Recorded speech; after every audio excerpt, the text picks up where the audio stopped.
জনপ্রিয় অভিনেতা কমল হাসান কেন বলিউড পাড়ার থেকে সরে গিয়েছিলেন?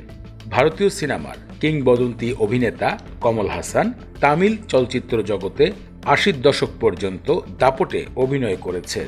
এরপরে বলিউড যাত্রা শুরু করেছিলেন এই অভিনেতা। তবে এত জনপ্রিয়তা লাভ করেছিলেন বলিউডে, হঠাৎ করে সেখান থেকে কেন সরে গিয়ে আবার তামিল ইন্ডাস্ট্রিতে নিয়মিত কাজ করেছিলেন কমল হাসান, সেই বিষয়টি নিয়ে কথা বলেছেন সকলের সাথে। এ বিষয়ে তিনি কথা বলতেই বলিউডে নিজের অবহেলিতর বিষয়টি তুলে ধরেন। তিনি বলেন, সময়টা তার কাছে অস্বস্তিকর মনে হচ্ছিল। তার কাছে মনে হচ্ছিল তিনি যেন তার আত্মীয় স্বজনের কাছে অনেক গরিব মনে হচ্ছে।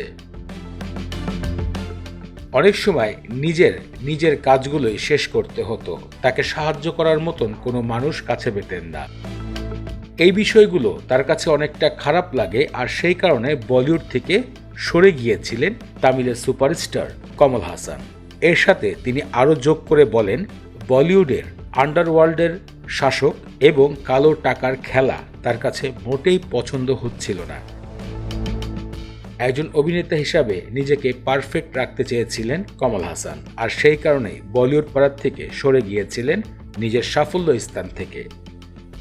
কমল হাসান বর্তমানে তামিল ইন্ডাস্ট্রিতে জনপ্রিয় সিনেমা বছরের পর বছর উপহার দিয়ে আসছে তার দর্শকদের জন্য।